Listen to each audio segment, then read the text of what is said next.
Hello and welcome to my first YouTube video.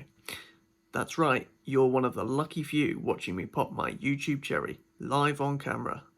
First of all, a quick intro into who I am. My name's Wayne and I'm a popular investor on eToro.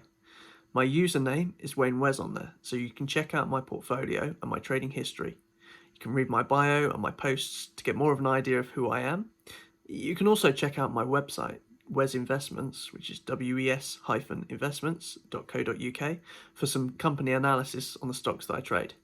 Now, I hear you confused there. You're thinking this video is supposed to be about Bitcoin. Why am I talking about stocks?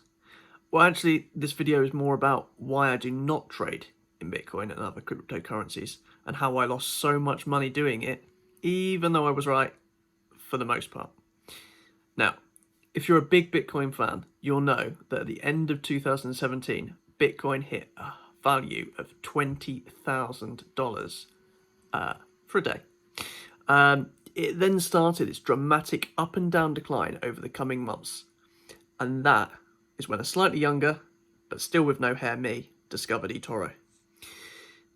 I'd always found business and economics really fascinating, but never realised that trading stocks, currencies and commodities was a viable option for someone who did not have a huge pile of cash. In fact, the fact that you could get involved with just a couple of $100 for me was like a light bulb moment. It was like Christmas had come early, and I know that's sad. Now, the rational part of me said, you have a demo account, use that to learn, and then once you've done the learning, then put your real money in, rather than lose your real money trying to learn. So I started with my demo account, and I still managed to lose some money. Even though I was losing money on my demo account, I still put real money in. I would then have a day where I'd make some money on my demo account, and I'd decide to take another crack at jumping in on the real money, and I'd lose it all. So there we go. That's kind of the original start that I had. So at that early stage, everyone was talking about Bitcoin, and I'd heard of it before, and it really sounded interesting. So I did as much research as I could, and I tried to figure out how to trade it. And I'll do another video at some point on my thoughts on Bitcoin as a whole. But for now, the crux of my valuation was that my understanding at the time was that the cost to mine a single Bitcoin in the cheapest viable place in the world was between $3,000 to $4,000 per coin. This meant, in my opinion, that when the price was more than $4,000, people would turn on their crypto machines and mine the coins, bring more coins to the market, and bring the price down to about $4,000, where it would no longer be viable to mine more coins, so they'd stop until the price for a coin started to climb over $4,000 again. So that was my thinking behind my price. So with this in mind, I decided to open a short on Bitcoin with a target price of $4,000. Now, the issue with shorting a product on eToro is that you have a stop loss to protect you from going overdrawn. And that is so that you can't lose more money that you've put in theory. So if, for example, Bitcoin hits 6,000 and you decided to open a short, and the price then bounces and climbs up to 12,000, because you're at a $6,000 loss, that's a 100% loss, which means your trade closes and you lose all of your money, which obviously isn't great, and it's almost exactly what happened. Except, fortunately, for me at the time, I did actually have a 50% stop loss set in, so it only actually hit a 50% stop loss, even though the price continued to climb and did actually hit 100% if I had left it on there. So I thought, right, I have to learn from this. I need to make sure that I don't make the same mistakes again. And a few months later, lovely Saturday morning, I'm up with my baby daughter at some ungodly hour, and I had a lovely notification from eToro. Bitcoin has just hit $6,000 again. So obviously, in my inexperience and stupidity, I get FOMO. I had more money into my account, and I put straight into shorting Bitcoin. And as you can expect, it starts to kangaroo back up again. And I then spend the next month heartbroken as I watch my money slowly melting away as the price climbs up. It hit $8,000 and I just think, sod it, I need to close this and cut my losses. It then spent 8 days at $8,000 before it then dropped again. And by December, it was just shy of $3,000, which is obviously where I was expecting it to go. But I didn't have my short position in then, so the money I would have gained, I'd lost instead. So for some reason, then at that point, when it's at this all-time low, the low that I was expecting it to go to, I then opened another short. I'm still not really 100% sure why I did that. But yeah, that then hit 100% loss on in May in 2019. So there you have it. That's how I lost almost all of my money shorting Bitcoin. But the story doesn't end there, because from that absolute disaster is where a phoenix was born. Something inside me snapped and I realised that I needed to really stop and take a look at what I was doing if I wanted to do this properly. Because although I love my day job, the stock market for me is a real passion, and I really didn't want to give it up so easily. So I took a long look at what I was good at, where I'd been successful and where I'd failed. I needed to learn from my mistakes if I was going to turn this around. Where I was strong was with stocks, and my successes were all with stocks. Companies, their success, how they operate, why they're profitable, and if they're going to grow that profit is something that I do understand, and I believe I'm good at spotting and estimating. And when I look at my failures, it's very clear that it's when I'm using leverage, and it's when I'm shorting things, and it was being involved with like stocks, currencies, and commodities that I just didn't know enough about. So at this point, my portfolio consisted of my short of Bitcoin, which I'd opened in December, and a small position of Games Workshop, which had a 5 times leverage. And this for me was a bit of a make or break time, because I thought chances are that Bitcoin is going to melt away. But at this stage, it was basically worthless. Anyway, it had already kind of climbed so high that if I'd have closed it, I would have had a couple of dollars left. So I thought, I'm going to leave that where it is. And then I looked at the Games Workshop position, and the amount of money that I had in that position was actually so small that at that point, if I'd have closed it, all I could have done with that cash is either opened another 5 times leverage on another company, or I would have needed to have added more money in so that I could have got a lower leverage position. So I was like, if I add more money in, I'm just at a risk at this stage. I know that I'm not doing a good job. And if I add more money in, there's a good chance that's just going to evaporate. So I'm just going to have to stick with what I've got and make it work.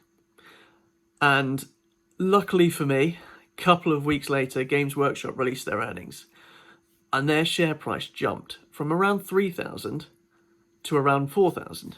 And this boost gave me enough cash that I could close that position and take my profits, and then open another 2 positions, but with 2 times leverage. So that was the minimum leverage that I could use with that funds that I had. Obviously, the other option is I could have combined all of those funds and used it for a single stock with no leverage. But I felt that because of the using 2 times leverage to go to a complete 100% loss and to lose all my money, the stocks would need to drop by 50%. And I just didn't see that happening. So I thought, at the end of the day, I believe I believe strongly in these two companies, and I think they're going to grow. So let's stick with these two and let's see how we get on. And those two companies were Games Workshop again and Merlin Entertainments. So I was confident that over the next year they were going to grow significantly, and I wasn't concerned too much because I didn't really think that no matter what happened, I just couldn't see a 50% drop. So as soon as those two had grown enough and I had enough funds in the account, I then closed both of those and then reopened with no leverage. So I was sort of sat waiting for that point of when they would get to enough profit. So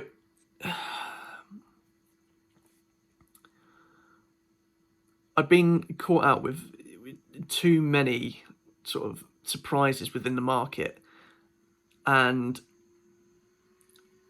I just needed to make sure that I wasn't using any leverage.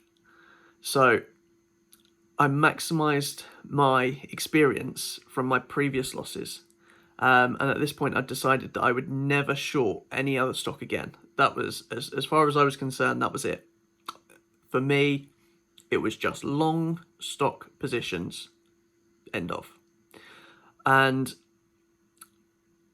I felt it was just too unpredictable. I'd been caught out a few times with aftermarket surprise announcements that would cause the stock to pop, only for it to then drop again like a rock afterwards. But often that it would pop so badly that it would destroy my open positions and then drop again, which obviously is completely terrible for any short positions. So I'm plodding along with my strategy, just a handful of carefully selected companies that I can keep track of and understand the business along with any risk involved, using no leverage whatsoever. And that was going great. And in January, I had my first copier, celebrating. So then a couple more joined, and it was all really exciting. And I messaged the eToro PI team and I asked what I needed to do to join the scheme, because until this point, it had not occurred to me. I mean, as far as I was concerned, I'd effectively been a completely terrible trader. I'd lost all this money. And then it was only over that past sort of eight months that I'd started to turn things around. And so those new kind of copiers gave me that confidence that actually maybe I could do this. And so I kept moving forward with that. And the next day, which just happened to be the start of February, I had my cadet star suddenly appear. And a message from eToro team, and I was officially a popular investor. So I was really excited. And then the market started to go a bit haywire. And I could see the whole market was dropping. And I needed to figure out a way to make money no matter which way the market was moving. Everyone always talks about hedging, and I don't generally like it, as I feel it normally just feels like a waste of capital. You know, that money it'd be far better used in a different position. So that's obviously my normal position with hedging. However, at this time, I really didn't know where the market was going to go. So I came upon the idea that what I should do is hold on to some of the stocks that I believed in the most, while shorting the stocks that I believed would crash, even if there was not a serious problem. This way, if the market recovered and there was no global pandemic, then my good stocks would go up, and my bad ones would most likely go down. But worst case, my good ones should go up far more than my bad ones would, so that I should still be in a reasonable profit. On the flip side, if the market did crash and I expected my bad stocks to drop far more than the good ones, Sorry, I'll just go that again. On the flip side, if the market did crash, I expected the bad stocks to drop far more than my good stocks, and therefore, again, I should still make more money. These short interest stocks were Aston Martin and Into Properties, which I later swapped into for Kingfisher once it had hit, once Into hit 10 pence a share. As the market looked more and more likely to crash, I increased the percentage of my portfolio that I had a short interest, and this was going fantastically well. My shorts were making so much money that my portfolio was orders of magnitude more than it was 12 months previous. On the 16th of March, Aston Martin had dropped so much that it hit my automatic take profit that eToro had set, and I celebrated, and then I got FOMO.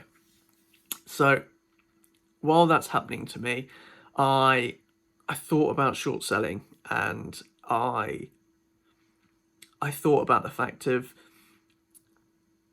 resetting your short position as the market drops. So say, for example, you've got a stock that's at $10 a share, and you're shorting it at $10 and it drops down to $5.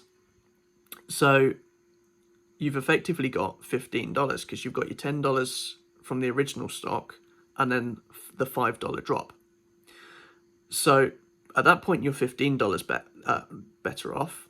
If that stock then drops to $2.50, you've made a profit of $7.50. So you're $17.50 up, better off. If, however, the stock drops to $5, it drops 50% down to $5. You close that position and then you use that funds. So rather than shorting the one stock at $10, you've then closed it, you've got $15 profit. You can then short 3 stocks at $5 each. So when that stock then drops down to $2.50, you've made an extra $7.50 rather than just $2.50 for that drop from 5 down to 250. So to me, at that stage, that was the ideal situation. And I looked at the market and it was in free fall, and I thought, you know what, this is the smart thing to do. Maximize those returns. So I closed my very profitable Kingfisher short as well, and then used all the funds from that and my Aston Martin short to open the same again for the 2 stocks, and then also added in a short for Cineworld as well, because in a global pandemic, who would be going to the cinema? And this is where I learned a very important lesson: not to be greedy. Because when you're really greedy, the market will know and it will punish you. Maybe it's karma, I don't know, but it definitely seems to be true. Because at the time that I opened these shorts, the market was in free fall. Within 3 hours, my Cineworld short had bounced up. Bearing in mind, right, this short, it was dropping like a rock. I opened it, it never went green, because it literally, the moment I opened it, it shot up, and within 3 hours, it had hit the 50% loss. Like it had gained 50% of its value within that 3 hours, and my position just closed with a 50% loss. And I've never had that before with a short. So Aston and Kingfisher were also climbing up, and it's just a dead cat bounce. I told myself it's the whole market's in free fall. The whole market is still dropping. This is just a dead cat bounce.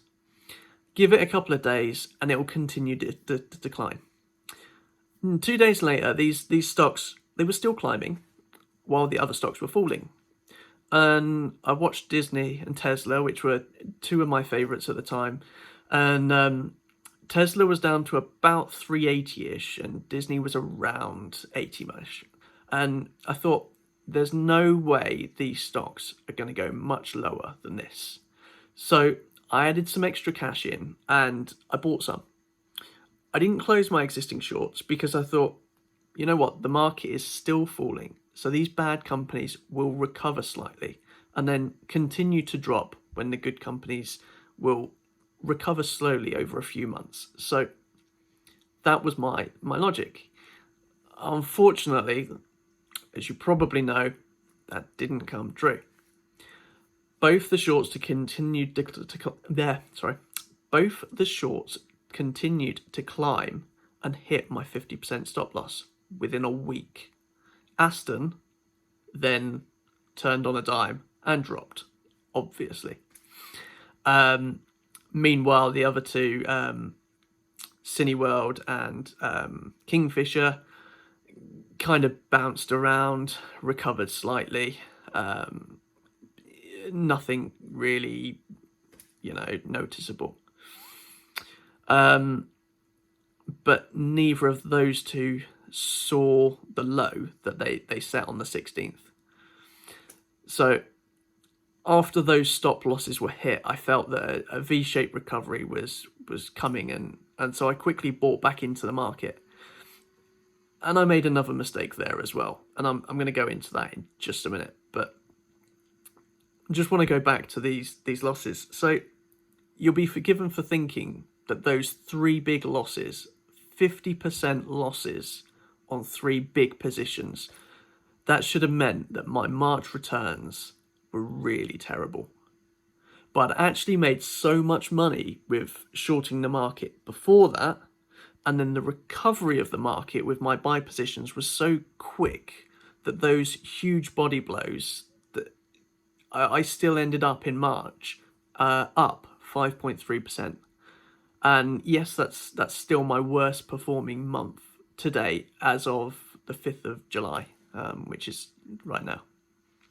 So my latest mistake after that was, after the global pandemic, I jumped into the hurt stocks but bandwagon, and I thought, which stocks have got the most to recover, and which ones are going to make me the most money. Companies like IAG, for example, they were around £2 a share. That was a drop from £6. So there was a chance to treble my money, and I was temporarily blinded by a few of these stocks. And I held them for about a week until I realised that I was being a fool and making exactly the same mistakes that I'd made back in 2018. I wasn't staying true to my strategy. So I closed these positions and I reopened on my old favourites. And while a stock like IAG is now up around 15% over that 4 months, which for many people is a great return, most of the stocks I opened have actually now climbed around 100%. And my worst performer is Disney, which is only up 32% at the time of this recording. It's been higher, but it's settled down a bit lower at the moment. Having said that, though, I do expect a slower recovery for Disney due to the parks.